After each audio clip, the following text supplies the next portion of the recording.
Hi. How's it going? I'm doing really well. It's been a whirlwind of the last couple of weeks, or I guess ever since last couple of months, unfortunately. But I'm doing okay. That's great. I'm Yeah. glad. Thank you.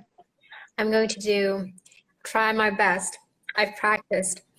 Anin, bonjour, and hello. Thank you for tuning into Max Live Artist Studio Visit, everyone.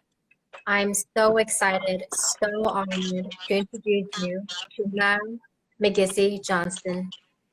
Nyle is a multi-talented artist, an Oshkosh traditional helper, the cultural director of Finding Our Power Together, an educator that carries universal teaching of kindness, fairness, and love for Mother Earth, drawing inspiration from woodland painters, storytellers, and the traditions of his Anishinaabe culture. Here is Nyle Miigizi Johnston. Welcome, welcome everyone. Thank you for tuning in. I hope I've I've butchered anything.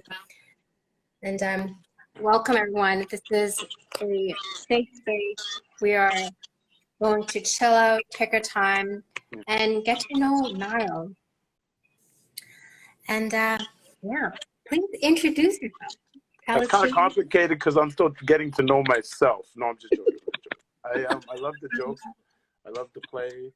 I guess I will introduce myself. I am going to introduce myself in the language, as is customary in my tribe, that being the Anishinaabe people, and it's the way that I was taught from my traditional teachers. I'll do my best to transcribe it back into English. The only thing about Anishinaabe moment, or the people, um, you know, the language is, every word to me is like poetry. are. It's like almost an entire novel within one word, and I've spent my whole life learning learning the language, and I'm going to keep, I'm still, I can understand the language fluently, but when I go to speak it, I guess my mind takes over, and I guess it's a self-confidence thing. Mm. But I find when I shut down my mind and I lead from my heart, it's actually a little bit more fluid, and I can actually speak a little bit more. Mhm. um Okay, I'm just going to start with the introduction. Nana Bojo, wish kon se migize ni nini dejnikas, me gwen se sak ni nda so kunak. Me gwen se sak ni do dem, ni a shake ni kaming. Ni don jiba minwa. Tikaranto ni don jiba minwa mishi makanaka nishina be aki ni don jiba. My name to creation, I carry two names. The name that's on my birth certificate is Nyle Johnston.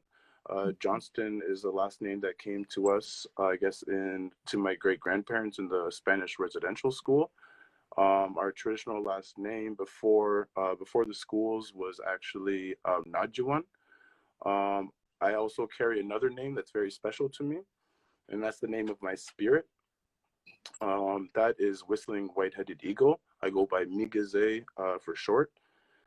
That is in the Anishinaabe language, because I am Anishinaabe, are those sacred beings that descended from the sky. We are the people of the Great Lakes territory, and our stories go back to the time of Nanabojo, are the original being actually walking the Great Lakes. And I am, I guess my clan, my ancestors are the little people. The little ones are those are my family members. Those are the ones who protect me and guide me. And I live in Toronto right now. It's a Haudenosaunee word for the place where the poles stand in the water. And I also said another word, Mishi Makanakanishinaabe Aki Nidonjiba. And that is the place of the great, I guess, the place of the people on the Great Turtle. Mm. And even I love our introductions, because even talking about that great turtle, or what we know as Turtle Island, even that word goes back to creation stories. It actually goes back Absolutely. to not only the first or the second flood of Nanabojo on the log, but also the first flood of when Mhm. Sky Woman descended from the sky.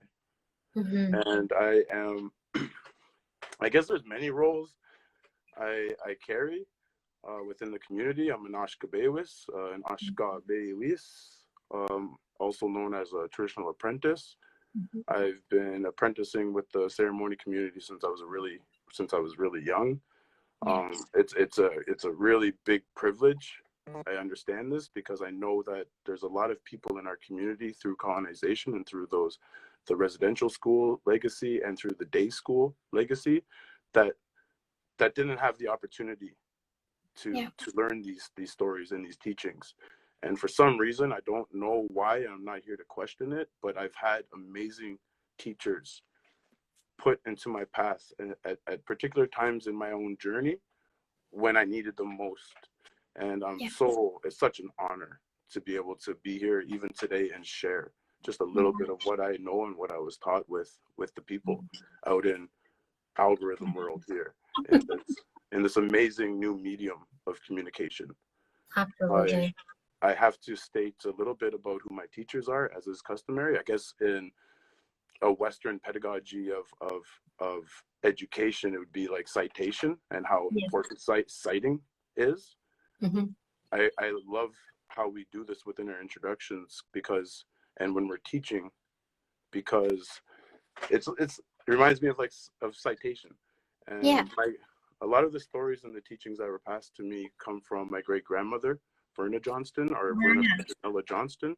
I have it right here for everyone. No, they're great. We call her, we call her Great Gram. Great Gram. Everybody knows her as Gram. So everyone else interested here? Yeah. Doing a shout out to Verna. I will not stop you, but continue. No problem. No problem. It's nice to see Great Grandma. I'm always thinking about her. And I call her Great Grandma. I call her Nokomis. Nokomis is Anishinaabe win for my grandmother. And also another one of my teachers that has been very influential in my life and that I had the privilege and honor to apprentice with was Basil Johnston. He's another member of my community and is known to be an author and to be just an all-around amazing storyteller. And when I was young, living in Neashignigaming, we used to travel around the Bruce Peninsula, and he was getting older and needed breaks with these presentations and storytellings around different places in the Bruce Peninsula, and I would come in and share some stories that he passed to me. And I just wanted to acknowledge those two. And also my ceremony teachers. I've worked at Anishinaabe Toronto as an Ashkabewis for 4 years. I've been involved in the ceremony community for a long time. And I have to acknowledge traditional healer James Carpenter, traditional healer Pika Shane, traditional healer Colin Mousseau, traditional healer Geraldine Standup, and I guess Joe Hester, the executive director at Anishinaabe Toronto, because they have been there since I was a teenager, and I guess allowed me to stray off the path and go test my boundaries and figure out who I was in my own identity, and always told me that I was always welcome back to the fire. So, it's a little bit. It's a little bit about me.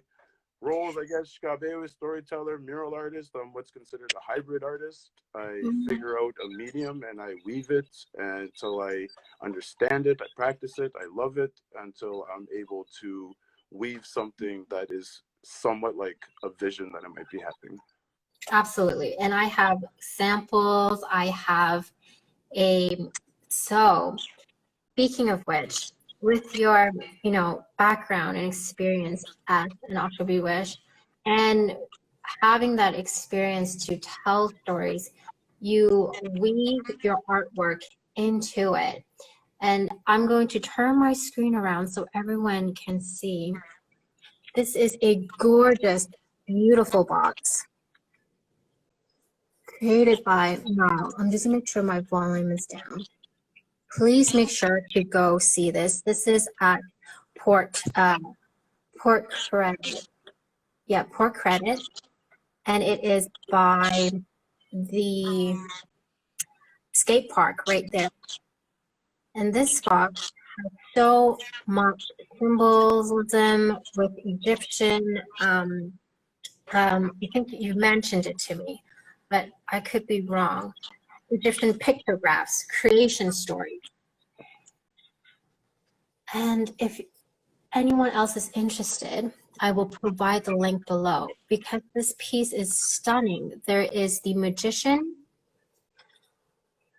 yeah, and the colors really, really pop, and you can see all the details. Can you tell us, I know this already, but for our viewers, our 7, 8 viewers watching, what drew you to this specific piece in creating the Queen, the Magician? It's a really good question. I've always been fascinated by, I guess, different creation stories from around the world, different cultures from around the world. I don't look at the differences within all of the wonderful nations of the two-legged nations around the world. I look for the commonalities, and I'm drawn to those because it's with those differences and commonalities that I can apply them and synthesize them through my good mind and my heart to apply to my own teachings and to my own story and I guess my own practice. It's not about appropriating them, it's about being inspired. And I was very, especially with the tarot, something that historically holds a lot of meaning and value within many different communities all over the world now. I wanted to make sure that I honor that properly. For me, art and visual is everything. Storytelling is everything. Storytelling to me is so important given the family and the community that I'm from. And especially like I always like to, I guess, learn in the style of a child that's developing. I always ask why. And it's just something that I naturally do. I'll get an answer and I observe it and I try to look at it from all angles. From the front, the back, the sides, from the worm view, from the eagle eye view, everywhere. And it helps me understand it. And like I said, storytelling is everything. If I can look at the imagery of the original tarot cards, I can see the Italian classical influence, but I can go into the story of these artists. And then I start learning, because even when I'm looking at those visuals, I've been studying ancient Egypt since I was a young kid, since I was about 6 or 7, and drawing hieroglyphs as well, because I just found so much commonality with Ojibwe pictography or Anishinaabe scroll writing. I just saw the stories there. I was able to interpret them and find my own worldview and stories within them and be inspired, which informed my process within my pictography work. And I started noticing within these Italian classical paintings of the first tarot card done by that, I don't know who the artist, I forget who the artist is, that there was so much Egyptian, old kingdom Egyptian symbology and stories. And then I had such a privilege of my mother being a librarian on my reserve and growing up surrounded in this house of knowledge. And I was always reading and inspired. I was always looking at Salvador Dali, classical Italian masters of painting, ancient Egypt, Babylonian, Sumerian, whatever I could absorb. I was so fascinated. Was there a moment in your life that you knew that you wanted to be an artist? Always. Like I said, I was looking at these Italian painters and realizing that a lot of these Italian painters were inspired by the old Greeks. And then I know through the history and through the storytelling that those Greeks actually went down into Egypt and studied and pulled a lot from the old kingdom and what they observed in I guess what's known now as modern day Alexandria and places like that. And they took a lot of those, not I guess inspired by, I don't know, there's the intention I guess is lost through the story. But there a lot of that old Egyptian kingdom imagery started coming into these classical Italian portrayals of this tarot. Mm-hmm. And I could see it. I could see it. I could see beyond that, and I could see those old Egyptian hieroglyphs and teachings of creation stories. Yeah. And then so I applied that, I interpreted that, and applied imagery from my creation stories that were so parallel with those Egyptian creation stories. And that's what you're seeing on those tarots. Yeah. You're seeing that amalgamation of Egyptian storytelling of creations and Anishinaabe creation stories. It's so beautifully melded together. You've got such fluid lines in your drawings, even with your backdrop. Is that the logo for, let's see, Finding Our Power Together? Which one? Sorry, say that again. The one in the back, your backdrop, is that the logo for Finding Our Power Together? This one right here? Yeah. Actually, no, that's the grandmother's story blanket. That's actually a collaboration I did with Pendleton Blankets, Pendleton Woolen Mills, as well as an amazing nonprofit organization called Taking It Global. And we partnered to produce, and Manitoba Mucklucks to produce a Pendleton blanket, a wool weaved Pendleton blanket. And this is the grandmother's story blanket. And I use this blanket for my bundle. I use this blanket in traditional storytellings. Within this image alone, I can probably do about 4 to 7 days of storytelling teachings just on this blanket. Wow. Yeah. And then what are some responsibility as a traditional helper? And what are some advice you would give to young people looking to be a traditional helper and to become an artist? You asked me when I became an artist. I don't like art has always been there for me. Some of my earliest memories were drawing Thunderbirds and pictographs and Ninja Turtles in my great grandmother's basement.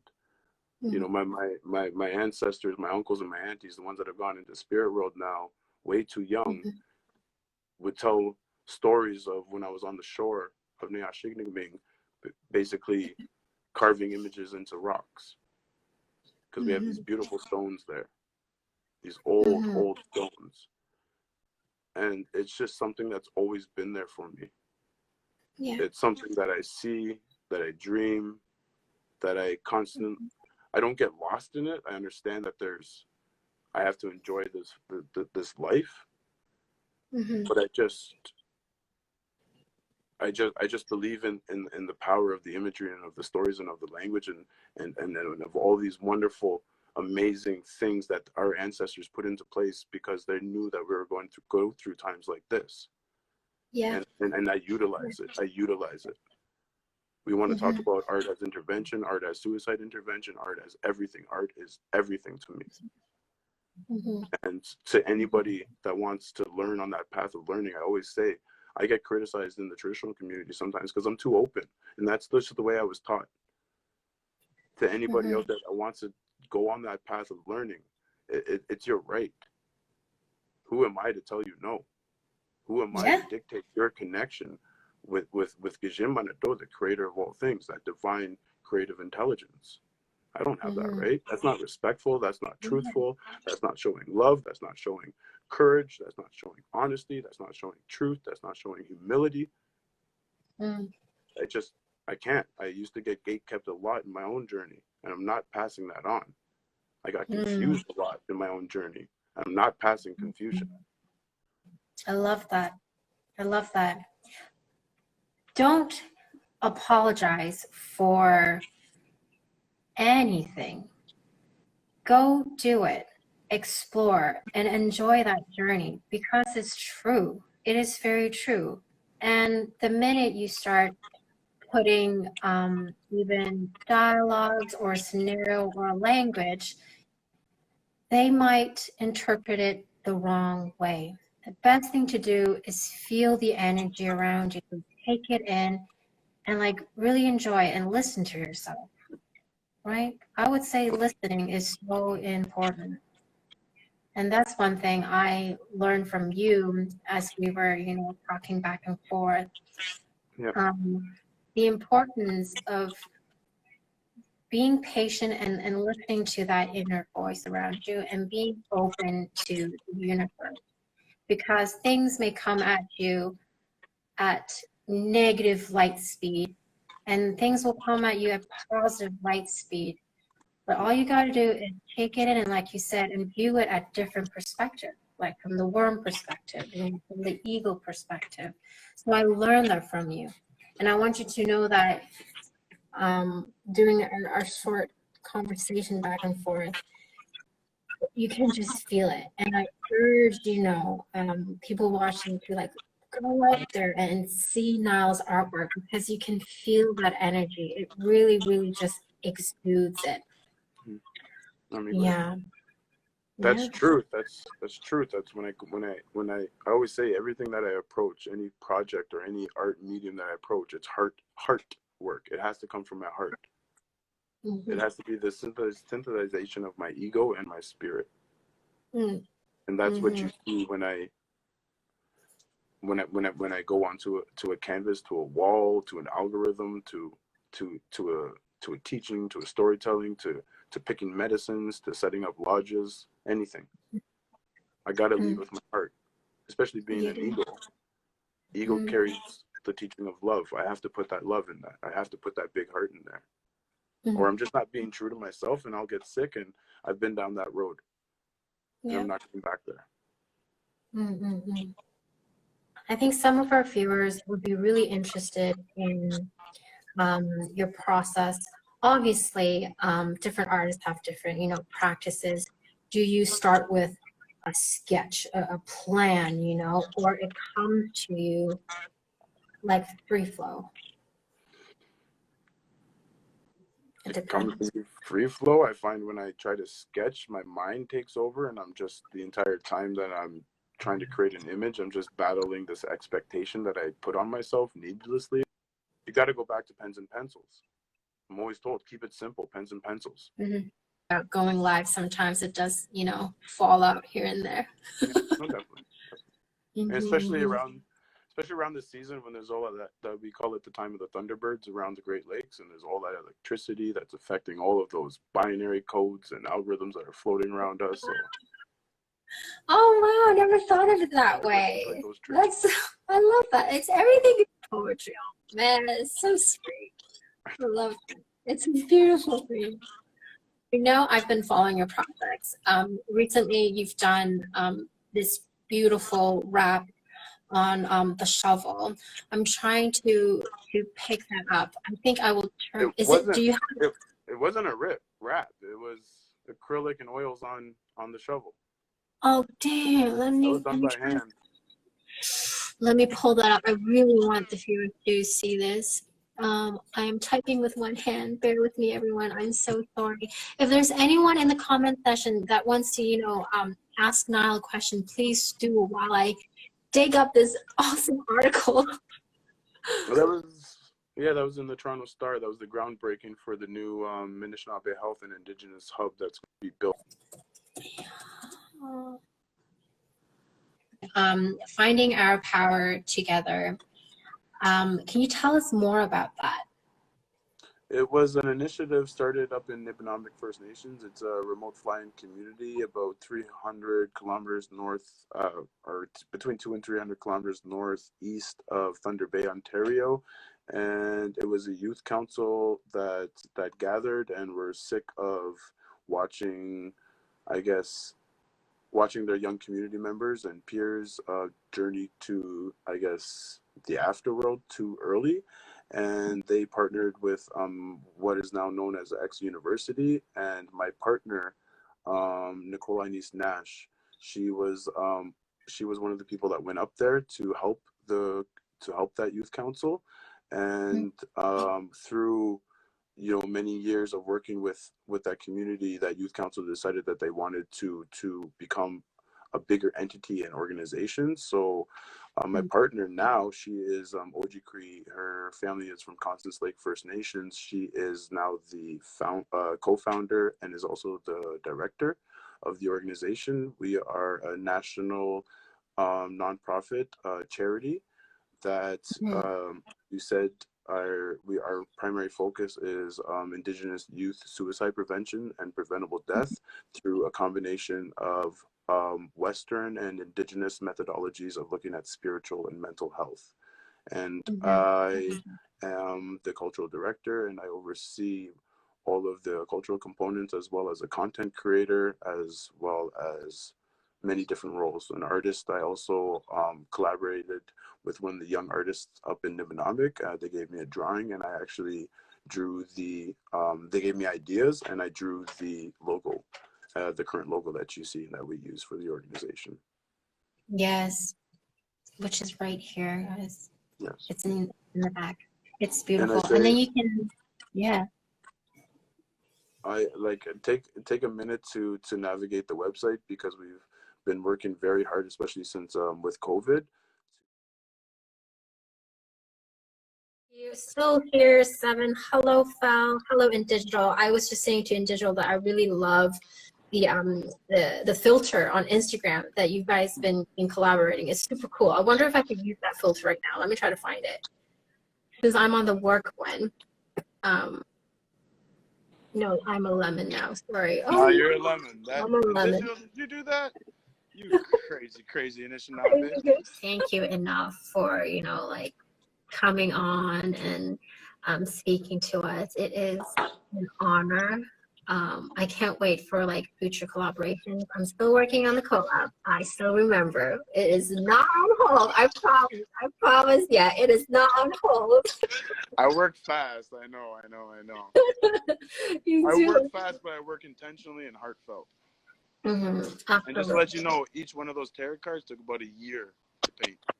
Of course. Because of the blending of mosaic and pointillism and Italian classical style, woodland style, pictography style. It's an amalgamation of a lot of my learning. Yeah. Please go through it, everyone. It's by Port Credit. It's by the skate park. It is stunning. The colors are beautiful. And you can see that in Niall's illustrations. He puts a lot of heart work to it. And the color combinations that he gathers, it's absolutely stunning. And he pays so much attention to details. And yeah, it's beautiful. I just wish I could just like be a fly on the wall and just listen to you tell these stories and dig into your brain and just bury myself in it, because it's really truly so stunning and beautiful. And to everyone, check out Miigizi Johnston's handle and Finding Our Power Together. If there are other social media URLs that you want to tell the viewers, please do so now. I will create an artist card and make sure everyone will know where to find you. So go ahead if there are other things that you want to include. Well, there's a couple different projects that I'm on. One of them's not even a project. It's an actual program that was initiated back in 1873, and that would be the Time Traveler Project. That the Time Traveler Project is, I guess, a retelling of the Muskrat creation story. We are currently running prototypes and have the research unfolding, and I just ran a prototype 2 weeks ago in Nashigning, Ontario, and we were quite successful, so we're going to keep continuing with that research. Another project that I'm on is the Butterfly Effect mural. We have an Instagram page for that as well. That is being painted on the Center for Social Innovation, just north of Queen on Spadina. I just wrapped up on another gateway mural with the Laneway project that is on the Central Hospital Laneway in Toronto, Ontario. I painted with a collaborative partner and mentor and just an all-around amazing artist, Monica on the Moon, Monica Wickler. And we did, I guess, a mural on the story of the traditional antidote for poison ivy, poison oak, poison sumac, and stinging nettle. Nice. Yeah. You've been That's from my big. great-grandma. That's a great-grandma's story up on the wall. And she is Oh, a survivor of Spanish residential school and came out of that place with enough love in her heart to make sure that she passed these stories and these languages on to her grandchildren. Heading back to Verna. This is Verna, guys. To our new viewers who just landed in, this is Verna. That's fantastic. We call her Graham. She would tell you to call her Graham. Oh, good. Weird hearing Verna, but Graham. Graham, that's so sweet. Oh, we have a couple of followers. This guy's from Fal. I'm following you. I'm trying to get with of active artist. Can you I'm not that active. I'm active because I go up ladders and lifts and climb, and I'm in the bush harvesting and climbing. But I gotta, I guess, take my physical activity a little bit more seriously. Join a Zoom class or something. I don't know. That's funny. Thank you, Phil. I'm joking. I'm just joking. I joke a lot. Does anyone have other questions that you would like to ask Nyle? Because he is very busy, so having him on, it's a total honor, guys. So now is the chance, and if not, then we're gonna wrap up. And I remember you saying there is no goodbye in Anishinaabe. There's only see you later. Correct? We only say goodbye at traditional funerals. Funerals. We have a word, and that's bon bon pi guabdaman. A lot of people in the community say bon bon pi, but the way I was told, that's an incomplete thought. And the sound that resonates throughout creation is everything. Mm-hmm. We say bon bon pi guabdaman, or I guess that loosely translates to until I see you again. Until I see. That's lovely. Yeah. Oh, we do have a question. So from Fel, what's the best way to showcase your art? Hey there, Baba Josh, 1969, fellow Nia Shikni. We're probably cousins down the road. I hope I don't owe you money. We have a question from Nyle. What's the best way to showcase your art? The best way to showcase my art, any medium, any art, the way I understand it, demands an audience, and there's so many amazing mediums of communication. To me, art is storytelling. It's a visual representation of stories, and any medium, any methodology that I can get to carry these stories into the future to make sure that our young community members can reach for those stars and reach for those stories and find their own identity, I'll use it. I'll utilize it. Mm-hmm.